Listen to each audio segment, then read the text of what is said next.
Hey, everybody, and welcome to another episode of the Unsecurity Podcast. I'm your host, Oscar Minks, joined by Brad and some other friends today. Start with Brad. How you doing today, Brad? Yeah, it's a party today. It is it's a Come back party. with a splash. We missed it. Been out for a little bit with travel and talking and vacation, so just bring in everybody. Yeah, that was a great plan. So joining us with Brad, we have Seth Bowling and Eric Hanson. And today we're going to be talking a little bit about our R&D program with these guys and some things we're working on. But first, let's go around the room. Eric, how are you doing today, man? I'm doing pretty good, West Coast, so I'm just getting started. It's 8 a.m. for me. I don't know what time this ends up going out, but, here we go. It's good morning. You stay up all night again, or did you get some sleep last night? I didn't stay up all night, I went to bed earlier than the night before. Yeah. No judgment here. Yeah. I went to bed at 2 a.m., okay? Just so everyone knows. Yeah, that's better. Yeah. And Seth, how you doing today, man? I'm great. It's 70 degrees in the bluegrass, so it's weird for November, but not upset with it. Yeah, not at all. It's a beautiful day here. Yep. Yeah. So like Brad mentioned, it's kind of our cadence has gotten a little off on recording, and just want to update everybody. I think we're going to get back on track here and try to get these out more regularly moving forward. And as part of our refocus too, we've decided to start bringing in more guests and kind of do some conversations with different folks from our organization, even outside of our organization, and hopefully bring some more value to these recordings for everybody. So today, like I mentioned, we got Eric and Seth here, and they actually started our research and development program for FRSecure officially, and wanted to get them on to kind of talk about some things we're working on and things we're seeing and what to expect in the future from that program. And so, yeah, we'll dig in on that. Before we start, though, I do want to mention one bit of news, and I know we briefly discussed this before, but I'm not sure if our listeners have seen this yet, but there was a ransomware gang, the Blackcat ransomware gang, actually filed an SEC complaint over a victim's undisclosed breach. And I thought that was really kind of funny, knowing the new SEC disclosure rules are coming, right? And publicly traded companies will be required by the SEC to disclose any breaches to the SEC. And I think that begins in December sometime. So the ruling hasn't even took effect yet, but the ransomware gangs are well aware of that ruling, and they're trying to get ahead of the curve here and make sure that everyone is enforcing that policy. So what you guys think about that? I mean it makes sense, right? Yeah, it's an interesting step to They exfilled the data. The company doesn't want to pay, so now they're going to file the complaint to try and force payment, I guess, or as punishment for not paying. I mean, I think it's just another trolling. Yeah, Could just be a troll too. Yeah. Just another piece of extortion that attackers will now have at their fingertips, right? Well, I mean, the reality is, regardless of whether or not they pay, they should be reporting that. So it really shouldn't change the landscape at all. I mean, it shouldn't technically change anything, right? But yeah, I think it's more a game of control, right? Like of being able to be like, all right, well, we can talk about it to other people too, we can do that to you. Yeah. Crazy. Cool. All right. So let's dig into R&D stuff. I don't know who wants to start, but maybe tell us a little bit about the program and what the goals are, and start there. Yeah, I'll give that one to Seth, man. Go for it. Take it. All right. Great. Yeah, I mean, I think it was really, the program was born from the idea that, attackers, threat actors across the world are becoming more advanced. And in order to keep up with that as a, security consulting service, we need to be on the cutting edge of developing in-house tools and refining, tactics, techniques, and procedures that you would see from advanced threat actors across the world. And so, I think that was kind of the genesis. It's evolved from there. We're doing other things beyond just, malicious tooling and, new techniques, that sort of thing. But that was kind of the kernel. Yeah, very cool. Yeah, I was gonna say, I mean, I would agree with that. I mean, it's a thing that I think is, you start off as a, small enough team, and that kind of stuff just kind of happens in your spare time and naturally. But then as things evolve, you start working on bigger things and start to grow. It's one of those things where we need dedicated time and energy to do this, and it's been I think, really fruitful, since we've done it. So it's been really cool, but there's still so much more to do too. So Yeah. The mail never stops. Except for on Sunday.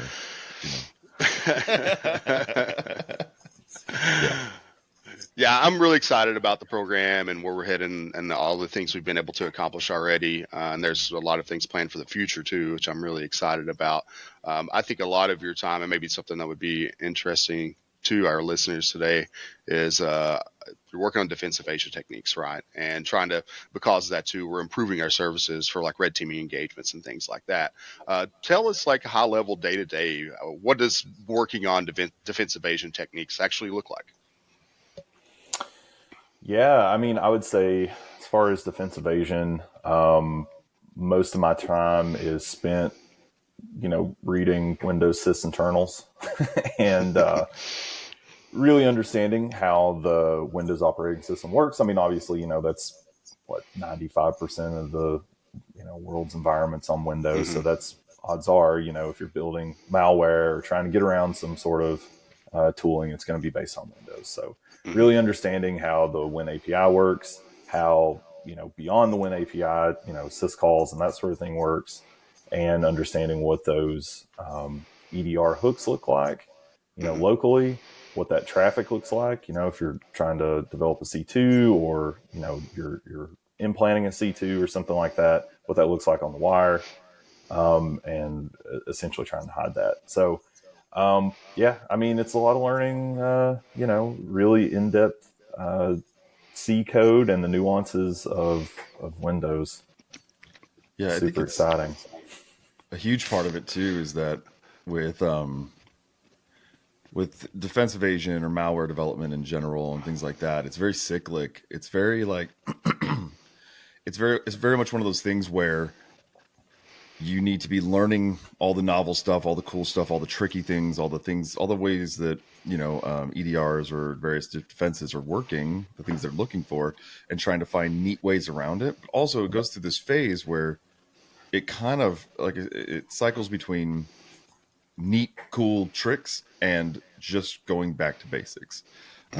In my experience, and some people argue one or the other. It always needs to be cool tricks, or it's always just stick with the basics and you're going to be fine. But I do see that there's these things that used to work a bit like way back in the day.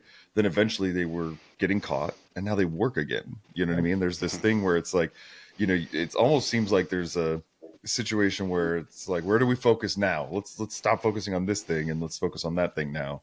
And then those things that they're not focusing on anymore work again. And I think that's partly the development. I think it's partly the way that defenses are moving more toward machine learnings and AIs and all this stuff, right? So you feed a ton of data into a machine learning, algorithm or whatever. My brain is not working, but you feed all this data in, and as the data gets more and more complex and novel and does these weird things, well, then it starts to train to look for weird things. So then you stop doing weird things and you do normal stuff that everything else is doing, that everything's been trained to say, this is normal, this is good. And all of a sudden you're getting by with that again. You know what I mean? Mm-hmm. And I think that over time it just trains back the other way, and then you can work on these weird things again. And I don't know exactly. I'm not sitting here developing EDRs and stuff, but I can tell you as someone who, is writing code and trying to get around these things, sometimes just like the craziest stuff works and you're like, I don't know why that works again, but I'll take it, Yeah. Yep. I'll give a great example. So Eric and I wrote a payload last year for our red teams. It was pretty good for about 5 or 6 months, and then it got burned at the beginning of the year. And so I started kind of rewriting that, tried a bunch of different ideas, but essentially, this code was maybe 300 or 400 lines of code, if that. I stripped that down to maybe 40 or 50 lines of code and got rid of some of the obfuscation stuff we'd put in and really just made it bare bones. And it has a 0% detection rate on virus. Yeah, got rid of all the tricks, and now all of a sudden it's good. Just got rid of the tricks. I mean, it looks like, if you look at it, you'd be like, yeah, this is malware. This is the most bare bones malware you've ever seen. It has no detections. Yeah. So one of the questions we get asked from the consulting and vCISO side all the time is, what are the best EDR solutions? And I'm not asking you to name best or worst, but do any stick out, like, in your experience of like, or are they all pretty much equal at this point? So I'll give 1 point on that. I'm not sure I want to name names, but there was one that I'd consistently would say is the best, or at least top 3. And then over the last 2 weeks, that has proven completely false now. We had a payload that I think Eric put together in 2019, maybe. And it gets picked up by everything. On the last 2 engagements with a very well-known EDR, it's just running. It's doing everything. We're running Mimikatz. It's great. We're using one of my 2019 payloads, huh? I love that. And that's like an example of that, though, because probably back in 2019, this EDR he's talking about probably picked it up. Or in 2020, you know what I mean? Like, I'm telling you that there's a certain just nature to it in general. I will say that similarly with EDRs, without naming names, because I don't really think there's any value, honestly, to doing it. I mean, there's value in people putting in them and shunning certain ones in their heads, but I don't think that's the right way. Because what I'm going to say is that I think that a lot of them, all the big names, all the ones that generally everybody's kind of looking at, if it's not a big name, I don't know, but all the big names tend to be good at some things and bad at others. You know what I mean? Okay. And there's definitely, for any given payload or any given situation, any given, TTP or whatever that we're trying to execute, I would say that one of them will let us do it and the other ones won't. And then you could do the next thing and that one that was letting us do it won't, but another one that wasn't will. And it's just kind of like that. If you get the right payloads or get the right way of doing things, generally you can get by on all of them. But I don't think that they stand out too much from each other, some of these top players. You know what I mean? That's fair. Yeah. That's interesting. That's good to know too, right? Yeah. I mean, so that's what is interesting too, is like Seth and I have, we try to stay up on this. We attend trainings or talks or webinars and stuff like that other people are doing in this space. We try to be on top of it, and we'll hear, everybody has their opinion. They'll tell you like, this one's garbage. That one's garbage. This one gives me such a headache. This gives our red team such a headache. But these two, man, they are just absolutely terrible. We can get anything by them. And it's like, yeah, the code base you're using and the way you do it does. But like, there's going to be another group out there who feels the exact opposite of you. That the one you struggle with is really easy for them, and the one that's easy for you, they struggle with, So yeah, it's an interesting space for sure. And when you change things up as much as we have been, I mean, Seth and I have taken an approach recently. I shouldn't even say recently, kind of the entire time we've been doing this, of maintaining separate code bases. So Seth is developing his stuff. I'm developing mine. We share ideas, we share stuff, and sometimes we'll implement those ideas across both. But we have our own maintained code bases for payloads and malware and stuff. And so we're kind of developing two different branches of things. So if one's not working, we can swap to the other. And we do see that those things will literally, like, his might not work in one environment, mine does, and vice versa. So that's kind of my follow-up. Do you have code specific to different EDRs that these attacks, or do you just go with it and see what happens? I have one for one specific EDR. I wouldn't say we have any like hyper specific for 5 or 6 of them, but there is one that there's a little trick that I know that works, and if we run into it, we'll use that. I'd say we're not to the point yet in the maturity of our R&D that we are maintaining a different code base for each EDR. It's tough to do unless that's all you're doing. And as R&D, this isn't the only thing we're doing. You know what I mean? Because you'd have to literally just be maintaining in a lab and running against those things. Because another thing I see too is like different waves and cycles of things we're seeing in our actual pen tests. When we talk to our testers, talking to our red teamers who are in these environments, it seems like we see just like a slew of all of a sudden one, like we see a bunch of CrowdStrike, or we see a bunch of Sophos, or we see it's like they come in waves. And so it's not like every single given any week we've got people working in every single environment almost, actually, which is surprising to me because we have a lot of internal pen testing going on. You'd think we'd actually honestly be touching everyone all the time, and we don't seem to be. So yeah, that raises a good point. I would love to do a poll on that to see how often companies are changing their EDR solution, because I actually feel like it happens quite a bit. They get mad about something or feel like it's not doing what it should, and they dump it and go with another tool. And that's maybe not the best approach. Yeah, I don't think it's happening monthly or anything, but I definitely see like from year to year, it seems like those just shifts and stuff. And we see like, this one must be the flavor of the year, because we're seeing it 40% of the time or something like that, Yeah, for sure. So that brings up a question. I've got a couple questions I'm thinking about here, but what is the typical life cycle of a payload? And what I mean by that is, like you mentioned, you're using one of Eric's payloads from 2019 and it works again. And we've had these conversations about like what's old is new again. And I really like that theory. It proves to be true. But on average, it has to be frustrating, right? If you're spending so much time, you finally get this working payload in this specific environment, and then 2 weeks later it's burned and you have to kind of start from ground zero again. Tell us a little bit about that and how you overcome those challenges and what that typical life cycle looks like. Yeah. Yeah. I mean, go ahead, Seth. No, I was So going to nice. give my answer was that bourbon helps ease the pain of disappointment. No, I mean, it sucks. There's no sugarcoating it. Like, you spend a bunch of time. I mean, it just happened to me a month ago. I was working on a payload for a specific red team. I had kind of knew what kind of security tools they had in the environment, so I tried to cater around that. In all my testing, it was fine. We dropped it on the box and immediately got caught. That was very disappointing. They gave us another chance. We wrote another payload, dropped it. It didn't get caught. It's still running right now. Yeah. So that's good. You kind of just can't get, you have to be persistent. Like, you can't worry too much about it. Don't throw the code away. Keep it, because like we're just illustrating, it might work on something else or, down the line or whatever. Yeah. So I think, just keep an open mind, I think, is the key there. Yeah, I'd say that you gotta not get your feelers hurt by it. You know what I mean? You gotta be able to kind of go into it and go, hey, these are all learning opportunities. We're gonna keep this code. We're gonna learn something from it. We're gonna use this or find another way to tweak it and use it at some point. But yeah, the reality is, the interesting thing is that you could set up a lab with the same EDR solution that the client has or the target has, and you could sit there and test and bypass all day and you'll be like, yeah, this is solid, this is going to work, and then you can drop it in their environment and it literally doesn't right off the bat. I mean, not even for a second. And there are some differences in configurations, or different environments are just different sometimes, and that can be really disheartening. But generally, I'd say that the more we do this, the more we work on different things, the more we see, the more we realize that, like, maybe we spend 3 days writing up this, like, creating this new thing and getting it to a certain point, and then it gets caught. But after that 3 days, it doesn't take another 3 days to adjust it, to tweak it, to find some way to get it by. You know what I mean?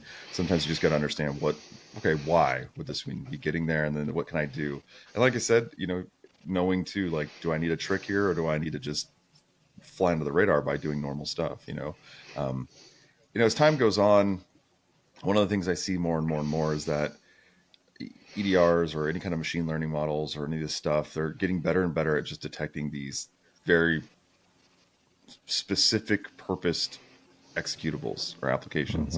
And so I think, honestly, as time goes on, that malware and stuff like that is going to have to shift to being multifunction. Like, you're going to have to write like a word processor app that has a beacon in it. You know what I mean? Like, you're going to have something that has other functionality, does other things, like it has other stuff going on, and it doesn't really look like this is the only thing that's happening. You know what I mean? And so that's kind of one of those tried and true methods, and that just takes time to create these larger things, that do more stuff. But yeah. We saw that last year too in a high volume of cases. Solar Marker is essentially that. So they're embedding this malicious payload into what appears to be legitimate products, right? And that's what's old is new. It's an old trick that's been around forever. But we saw a significant uptick last year in cases that were related to those just accidental downloads, where people were unknowingly infecting their systems with Solar Marker because it was embedded into another application. But that brings up another question I want to ask you guys. And this is I know we've talked about this before offline, but it's a really interesting perspective I would like you guys to share with our listeners. And that is this idea that defenders always think like we have it so hard, right? It's so hard because there's always so many new things, and we're constantly trying to respond and stay ahead of the curve, right? But you guys have a completely different perspective. You understand, to reach that ultimate payload of, say, if we are a ransomware group, there's 25 steps that have to be completed to get to that point, to being able to encrypt that environment. And if one of those steps are caught, well, the entire attack chain is foiled, right? So tell our listeners a little bit about your perspectives on who's got it harder realistically, and why you think that. Yeah, I mean, I've always been a big proponent for challenging people who say that defenders are fighting a losing battle. I've always hated that statement as someone who's been involved in some form of offensive security since I was a teenager. It's one of those things where if you don't understand the struggles, it's really hard to have a good perspective. I do have some of the perspective for the defensive side. I did that a decent amount of my life too, like worked on the other side of things, and I understand that can be tough. So I never try to gloss over the fact that it can be tough to be as a defender to fully understand and defend and to keep your environment, hardened, right? And resistant to these things. But as an attacker, it is one of those things where, like you said, it's one card falls and the whole house of cards, falls, right? And so I think that it's an interesting conversation. I think that one of the things that to me is like, as if you look at it, think about it from a defense point of view, I think the defenders have a bigger team, right? Like I think that there's a lot more people working with the defenders than there are working with the attackers. Attackers generally are a little bit more on their own island. They're a little bit, there's knowledge sharing. There's people writing up papers and articles and doing talks at, DEF CON or other, conferences and stuff like that. And there's a lot of like information sharing in general, but it's actually kind of surprising how much people, one, don't want to share. They share concepts, but they don't want to share certain bits of code. And that's the thing too, is if I find something that works today, I'm not putting it on a public GitHub. I'm putting it in a private repository that only we're using because if I give it to the world, then the world uses it. It gets burned by the next day. Whereas if we keep it private, we maybe can last, a month with it or something like that, depending on the situation, maybe 6 months, depending on the situation. So, but because of that, our team is much smaller, right? Like we're not having a bunch of people, a bunch of companies out there that are creating products to make our lives easier and giving us, here's your payloads. Some exist. They're very expensive. You know what I mean? But like, it's one of those things where that's not what we have going for us. Whereas everybody in the world wants to sell a product to the defenders. And that it provides its own, I think, struggles too, because it's like, I've got 500 things to choose from, which one works, right? But so I think there's struggles on both sides, but I think that the defenders have a lot of backup, a lot of help, a bigger team, a lot of people willing to share stuff. You've got Microsoft and Google and Fortune 500 companies on your side. It's a lot easier to share the IOCs and TTPs. Everybody wants to share that versus like you just nobody wants to share how they got how they're going to create those. Yeah. Yep. Well, and in fairness, though, sorry, go ahead, Eric. No, go ahead. I've been talking a while, but no, you're fine. I was just gonna basically say, I love to poke blue teamers, but in fairness to them, the stakes are probably lower for a guy like me because I'm making payloads, I'm trying to get by stuff. It's fun, but ultimately, if it doesn't work out, I'm not a real threat actor, right? Like this isn't my livelihood. I'm getting paid to do this, obviously, but I'm not. If I don't score, it's not like I don't get to eat. Whereas on the blue side, you are fighting against not just guys like us, but you are fighting against real world threat actors. So the stakes are probably a little higher there. Yeah. What I was going to say before, and then I'm going to kind of talk about what Seth just talked about a bit, but I was going to say before is that the other thing too is like, if you look at, if you want to play the game of comparing the two, at no point does an attacker just update their software and all of a sudden they can own everyone. Whereas a defender can update their EDR or update their antivirus or they can get updates into their thing and all of a sudden they're blocking more stuff, right? Someone else is doing the work for them.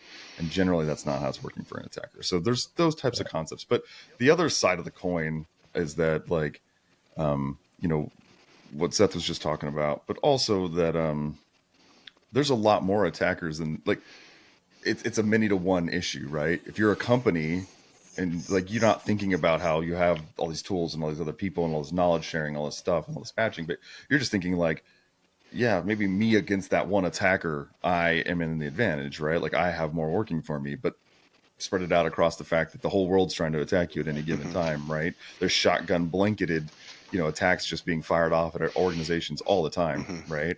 And so that's what I think, and I think that's why defenders feel like they're fighting losing battles, because they're not playing against just me. They're playing against hundreds, thousands of people trying to get into their networks, automated tools, automated botnets, and so trying to get into things, right? And so it's just like, you could be a superhero, man, but if you get shot at by, 5,000 people, you're probably going to get hit here and there, right? And so it feels like you're just outnumbered. It feels like you're losing. And so I get that. And I think that's the big thing to take away too, is that's tough, is that if you said, hey, Eric, I need you to get a payload and that works in this environment and compromise this environment, you've got, 6 months to do it. I mean, I imagine by the end of that 6 months, we're good. I'm good. Like, I win. You know what I mean? If you said, Eric, I need you to compromise these 5,000 companies in 6 months, there's no way I could do it. And that's kind of like the reverse of it, right? Yeah, right. If you said defend against this one defender, they'd be fine. But that's not the case. So it is an interesting balance. Like you said, the attacker has to be successful every step. The defender only has to be successful once. Yeah. But you're now only having to be successful once against 5,000. Right, like that's where the challenge comes in, and yeah, like you said, like, that one time you miss it, take down the company. Yeah, that's a pretty significant. I think the stakes are a little bit higher for failing to succeed.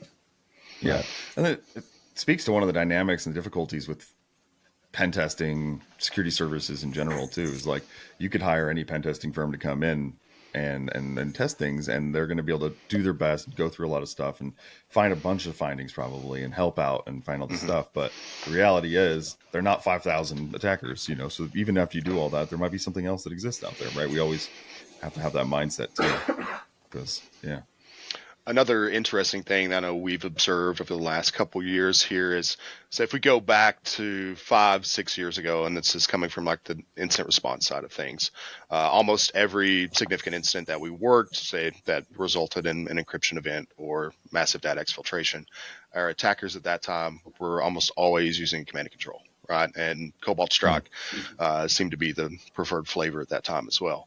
And at that time as well, we saw that EDR wasn't really great at identifying Cobalt Strike. And so it was a lot of manual investigation and forensic efforts to be able to find those command and control frameworks.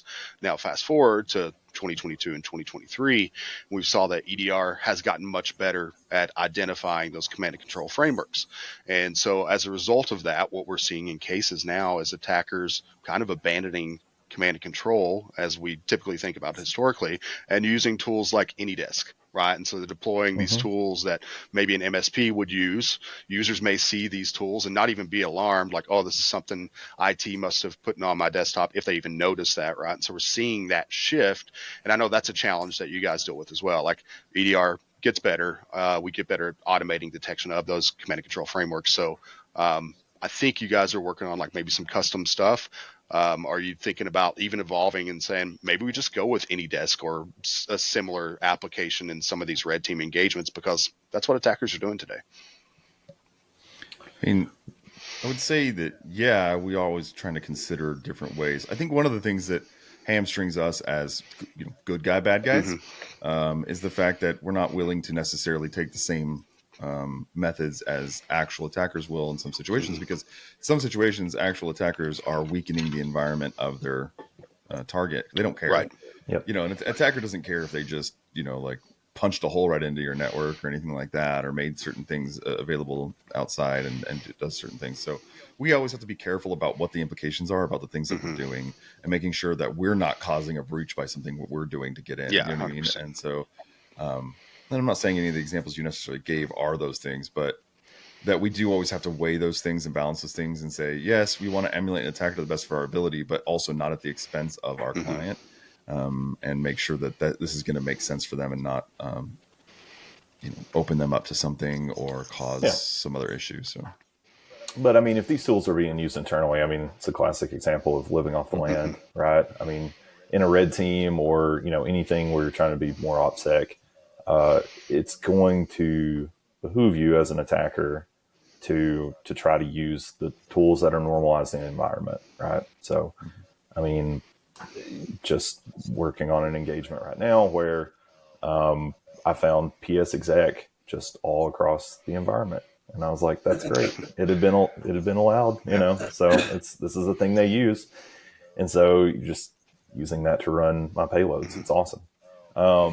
But that's just one example. I mean, I think that I don't know that that's necessarily a new thing. I mean, what you're describing though, as far as like ditching command and control frameworks, I mean, yeah, that is probably a little more novel compared to what we saw a few years ago.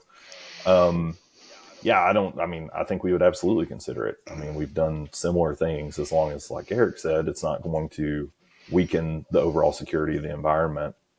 Yeah, I mean, I absolutely think that that's the way to go. I mean, and I'll say too, I wouldn't call it novel. I would call it another example of the cyclic nature of all this stuff. Like the reality is, sure, 2 years ago, right? Everything was C2. 7 years ago, everything was literally what you're talking about now, right? Everything was like people were putting like log me in on things, or what was the other one? They were putting all these things in. I mean, those people didn't use C2 7 years ago, like unsophisticated attackers did. Right. You know what I mean? And so, yeah, it's just one of those things where we're using these remote tools that people were using in environments, and then they started shifting to C2s, and now they're shifting back to those things. And I imagine we'll shift back to C2s in a few years again, as attackers and stuff. So, yeah. And a point you made, we are, kind of working on our own internal C2, tooling.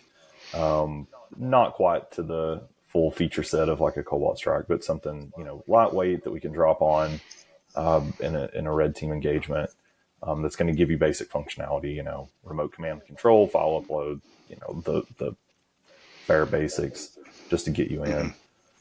I think that's important. And different methods of persistence are always useful too. And I think that, depending on how you have it set up, I mean, more and more people nowadays are using multi-factor authentication stuff, which is great, right?